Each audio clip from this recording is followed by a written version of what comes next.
Emang masih awet? Iya. Karena kalau sama zaman dulu sama sekarang dari fashion, dari wajah makin awet muda. Kenapa? Apakah lebih ke perawatan atau lebih happy apa gimana? Emang masih muda. Kekeh sudah itu ya. Gitu ya. Emang masih muda, masih di bawah 50 dong. Alhamdulillah. Oh, kalau di atas 50 baru Dewasa. ada Tua. gitu ya. Tapi kalau Mbak sendiri kalau untuk masalah skincare, untuk masalah fashion emang ngikutin zaman atau emang dari awalnya udah kelihatan muda aja gitu? Kalau masalah skincare, masalah ngikutin zaman, aku mungkin orang yang tidak terlalu mengikuti ya. Mungkin kalau zaman dulu kayak tahun-tahun aku kan ada filmnya Ghost Demi Moore, orang dicepakin, aku enggak gitu. Karena buat aku cocok nggak nih gitu. Kalau nggak cocok kayaknya nggak mungkin ya dipaksain. Tapi kalau masalah skincare ada budget khusus gak sih? Aku adalah perempuan yang jarang sekali atau rajin ke dunia klinik. Beneran asli. Karena memang satu nggak suka ditusuk-tusuk, nggak berani, bukannya nggak suka. Terus laser juga nggak berani gitu. Pengen cobain, tapi kayaknya nggak deh gitu. Lu pernah coba yang namanya botox gitu? Nah itu juga nggak berani, bukan yang nggak berani aja gitu. Jadi nggak usah diapain lah, padanya aja. Berarti klinik-klinik kayak orang sampai 20 juta berapa mana ya? Alhamdulillah belum. Kalian sampai sih kali ya. Kenapa selain takut, apa karena emang suami lebih sukanya mungkin yang lebih natural atau gimana? Satu memang Mas Sultannya juga nggak suka di istilahnya udahlah nggak usah diapa-apain gitu, nanti malah aneh kayak gitu. Jadi udah natural aja. Kalau emang mesti keriput ya udah memang waktunya keriput gitu kan. Kan sekarang banyak tuh yang tidak merubah muka tapi kinclong. Banyak loh teman-teman aku tiba-tiba kok lain ya mukanya gitu. Gak diapain, tapi adalah istilahnya zaman sekarang tuh kliniknya juga di Indonesia ada. Pengen sih, cuman kata Mas Sultan udah susah, udah adanya. Berarti jauh dari kata mencoba operasi plastik, terus nyoba yang kamitak itu akan jauh ya dari itu ya? Kayaknya enggak sih, belum, insya Allah belum enggak. Tapi itu menjadi kunci ya ini juga nggak sih Mbak, kan di luar sana lagi rumah tangga gitu menjadi keharmonisan juga nggak sih, masuk kategori seperti itu nggak sih menurut Mbak? Kalau keharmonisan kayaknya bukan karena operasi plastik ya menurut aku ya, tapi karena komunikasinya benar, terus kejujurannya benar, lebih ke hubungan yang sehat sih menurut aku. Tapi banyak yang bilang kalau maksudnya orangnya lebih ke keras, kamu kayak lebih ke yang perlu lebih pasrah aja ya. Apakah itu benar? Makanya yin yang maksudnya yang wah gue yang ya sama-sama lah. Kadang-kadang akunya keras, maksudnya yang kalem gitu. Karena ya emang harus begitu kali ya rumah tangga ya. Jadi kan kalau di TV terlihat kalau di wawancara, ya maksudnya itu lebih ke cuek, keras gitu ya. Emang begitu aslinya. Begitu aslinya ya. Tapi dibalik itu semua dia ya laki-laki yang amat sangat bertanggung jawab, kerja keras banget. Tapi Mbak dengan kan dalam rumah tangga ini sudah cukup lama bisa dikatakan Mbak mengalami naik turun dalam rumah tangga seperti apa sih Mbak? Turunin dikit. Pasti lah. Kalau yang namanya rumah tangga apalagi udah lebih dari 12 tahun pasti Masya Allah lah. Yang namanya perjalanan itu istilahnya kalau di dunia fantasi kayaknya udah semua dimainin gitu. Intinya balik lagi sih, tujuan pernikahan tuh apa sih gitu. Jadi bukan hanya sekedar punya anak, terus punya pekerjaan, tapi juga balik lagi gitu. Kita kan intinya ibadah, semua punya pertanggungjawaban masing-masing nanti. Ya istri, ya suami, ya anak. Tapi cara membagi itu semua dengan suami seperti apa sih Mbak?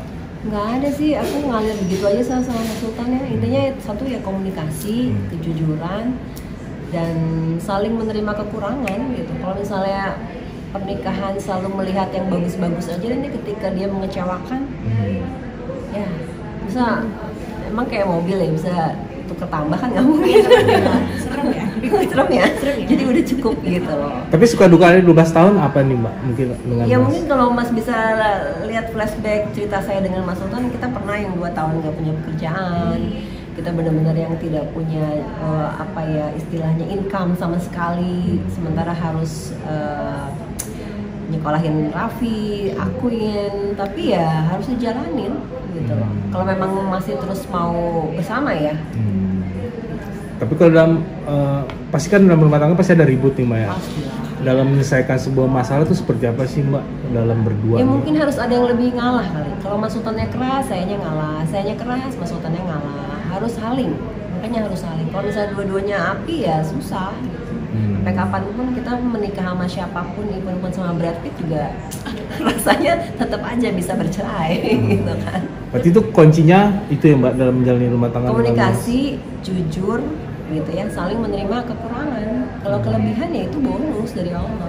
Karena mau siapapun ya nggak ada yang sempurna pernikahan tuh, nggak ada. Tapi lebih banyak tuh dalam jalani rumah tangga, me time-nya seperti apa sih Mbak akhirnya? Tergantung. Kalau Mas Sultannya memang lagi ada rezeki banyak, ya mitanya pakai paspor. Bisa. Mas. Kalau Mas Sultannya lagi, alhamdulillah lagi tidak terlalu berlebihan gitu kan, ya menyesuaikan. Istri itu harus pintar-pintar menyesuaikan isi dompet suami, harus ngertiin suami gitu kan. Kadang-kadang kan kitanya pengen ngertiin terus sebagai istri ya. Padahal suami juga pasti ya, mas-mas juga pasti kan pengen ngertiin sama seorang istri. Tapi kalau gitu? Betul sih Mbak. Tapi kalau perihal untuk anak yang gimana nih Mbak? Memang yang berperan aktif juga selalu kalau banyak. untuk anak, seperti masing-masing. Mas Sultan itu lebih ke disiplin. Dari mobil harus diurus sendiri, terus kamar harus bersih. Kalau saya lebih ke agama gitu. Karena buat saya pentingnya agama adalah ketika nanti kita sudah nggak ada tanggung jawab nanti di Allah, kita pasti kan ditanya apa yang kita lakuin, apa yang kita udah didik untuk anak-anak kita gitu kan. Lebih ke agama kalau aku gitu. Tapi itu memang berjalan begitu saja akhirnya terbagi atau memang ada diskusi gitu nggak sih Mbak kalau dalam? Bisa dibilang akhirnya dikasih petunjuk sendiri sih sama Allah. Jadi ya tugasnya Anissa ini, tugasnya Sultan ini gitu. Tinggal kita gimana cara ngomong ke anak-anak kan nggak bisa, apalagi anak-anak zaman sekarang nggak bisa kayak zaman aku dulu. Ayo sholat ini nggak bisa, tapi lebih dicontohin, lebih dikasih ke pendidikan. Makanya kayak Mas Raffi kan saya kasih pendidikan kayak akuin Raffi gitu. Tetap tuh harus ada pengajian. Terus kayak Raffi juga kuliahnya di SQ Business School yang dimana kuliah swasta tapi ada hafiz Qurannya. Gitu. Jadi buat aku, apalagi zaman sekarang ya, agama tuh sangat-sangat penting banget. Gitu. Jadi basic agama banget itu. Susah kalau nggak. Berarti juga anak-anak dari sekarang sudah modalin pembekalan perihal agama ya Mbak? Dari kecil. Dari kecil sendiri. Dari TK, SD, SMP, SMA sampai sekarang Raffi belum menikah nih. Ya terus saya jajalin, bukan jajalin ya. Oke.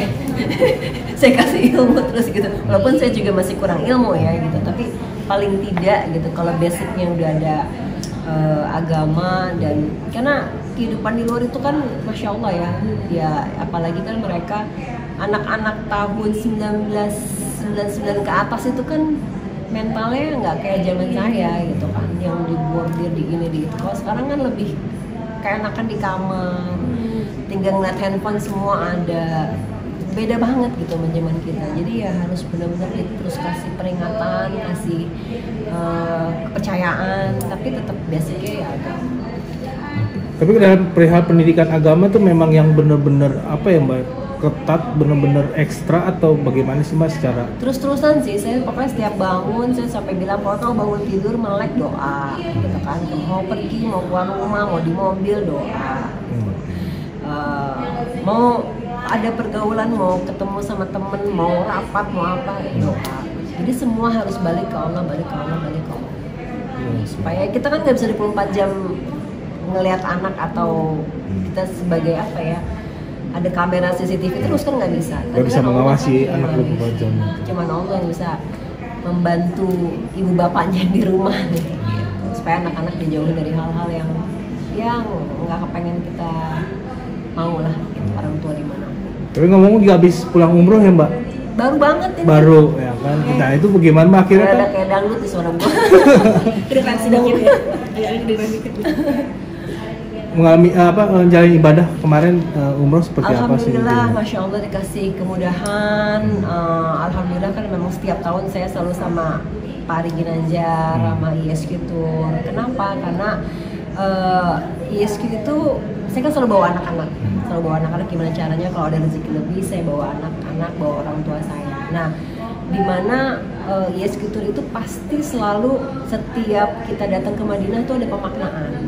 Jadi bukan hanya sholat aja, bukan hanya ke Raudhah aja, tapi mengerti gitu loh, buat apa sih ke Raudhah gitu, buat apa sih kita doanya tuh maunya apa sih gitu. Bukan tidak boleh meminta duniawi ya, tapi kadang-kadang kita suka lupa bahwa kita minta cintanya Rasulullah. Kita bisa tahu sholat, kita bisa tahu menjadi orang yang baik, itu kan yang mengajarkan adalah Nabi Muhammad SAW. Terus buat apa kita ke Mekah, buat apa kita sa'i, buat apa kita tawaf, itu biar anak-anak juga paham. Nah di ISQ itu ada pemaknaan seperti itu. Jadi alhamdulillah, masya Allah. Berarti umroh kemarin sama keluarga atau? Sama keluarga, alhamdulillah sama keluarga, sama ada orang pekerja aku juga yang udah 30 tahun kerja di kita, berangkat juga. Sama kakaknya Mas Sultan juga belum pernah berangkat juga. Alhamdulillah. Nah, kali ini yang dalam ibadah ini apa sih yang mungkin bisa diambil setiap perjalanan umroh dari kasih apa ya, dari tahun ke tahun tuh buat aku semuanya punya makna sih. Aku selalu mikirnya gini, kalau kita berangkat umroh, kita berangkat haji, aku ngerasa bahwa itu adalah umroh terakhir kita. Supaya apa? Supaya ibadahnya tuh pol gitu loh. Kita nggak pernah tahu kan umur itu kapan, usia itu sampai kapan. Dengan kita merasa bahwa ini loh terakhir kita umroh, itu pasti akan all out gitu. Jadi nggak hanya cuman sekedar ritual, akhirnya pulang ya tomat gitu loh, tobat kumat lagi gitu kan. Jadi insya Allah mudah-mudahan diistiqomahin. Oh, bareng sama karyawan? Iya, dia udah kerja sama kita udah hampir 30 tahun. Jadi ya apa Mas Sultan bilang ya udah deh kasih hadiah buat dia. Ya alhamdulillah semuanya lancar. Dan itu momen pertama kali gitu Mbak, Iya, umroh dia bareng sama orang di rumah. Gitu? Iya, alhamdulillah. Oke. Ini menjadi hadiah spesial juga kan ya, bisa berangkatkan umroh. Ya lah itu kan apa ya istilahnya kan kita pengen mereka juga merasakan apa yang kita rasain gitu kan. Apalagi udah ngabdi ke kita udah insya Allah banget gitu kan. Jadi ya gak ada salahnya kasih hadiah. Tapi emang tipikal berdua yang selalu ngasih effort sama orang terdekat atau gimana sih akhirnya bisa ya pokoknya memberangkatkan? Kalau misalnya ada rezeki lebih kita harus berbagi gitu kan, semampu kita, nggak berlebihan. Begitu kan ini ibadah ya, bukan Las Vegas. Ada loh jawabannya. Jauh ya. Jadi ya udah tuh gitu. Itu hadiah spesial berarti Mbak yang memang buat ke. Jelas ada asistennya Apin juga ikut gitu. Jadi apa ya, ya itulah intinya berbagi karena Allah. Karena aku punya keyakinan bahwa undangan umroh haji itu dari Allah. Bukan karena kita sehat, bukan karena kita kaya, bukan karena kita mampu, tapi Allah yang undang. Banyak orang yang mampu, yang sehat, yang kaya, tapi memang belum tergerak hatinya untuk berangkat. Mau dipaksa kayak apapun nggak bisa. Bareng sama anak-anak juga berarti kemarin? Iya, sama anak-anak juga. Kesana. Ya kan lebih ke bersyukur ya atas semua yang sudah akuin alamin kemarin gitu kan, sakitnya dia terus dikasih sembuh gitu, lebih ke situ sih. Berkesan apa Mbak akhirnya baru nih tahun ini kan ya akhirnya bisa berangkat umroh, apalagi ngajak juga karyawan begitu Iya untuk itu ibadah. tadi pokoknya ya lebih banyak bersyukur lah ya, lebih banyak berterima kasih sama Allah dikasih kesempatan lagi untuk bisa berangkat lagi gitu. Dan selalu minta sama Allah insya Allah bulan depan bisa berangkat lagi. Dan semua ini kita semua insya Allah sebelum meninggal bisa berangkat umroh semua. Amin. Berharap ke depan mungkin Mbak dari apa ya menjalani rumah tangga dengan Mas Sultan, terus berangkat umroh selalu setiap tahun dengan momen-momen ini gimana sih Mbak? Yang pasti ya selalu berdoa yang terbaik untuk rumah tangga, untuk anak-anak. Insya Allah iman Islamnya terus diistiqomahin gitu, nggak tomat. Ya itu tobat kumat gitu kan. Insya Allah terus diistiqomahin untuk dapat ridhonya Allah. Cukup? Mungkin terakhir, Oke Mbak. tidak skincare, tidak ke klinik kecantikan, mengurangi mempengaruhi. Kok mempengaruhi sih? Mengurangi pemasukan Mas Sultan nggak puluhan juta gitu buat istri. Apakah dia senang apa gimana? Harusnya senang ya. Harusnya senang. Kalau saya mungkin tanya Mas Sultan. Oh begitu ya. Kalau kalian sendiri mau sebetulnya dalam niat hati, hanya mencoba nggak sih kayak? Enggak sih. Oh enggak. Karena aku takut ketergantungan. Kalau udah sekali, aku enggak itu ya. Yang lain silahkan. Cuma buat aku pribadi, kalau udah sekali itu tuh akhirnya jadi terus gitu loh. Tapi aku nggak nyoba. Wah, apalagi aku ya, nggak boleh banget. Wow. Natural aja, natural. Emang dari dulu cakep Bu. Amin ya Allah. Insya Allah mudah-mudahan. Oke. Oke. Sip, terima kasih Mbak Alisa. Semuanya. Siap. Ya Allah,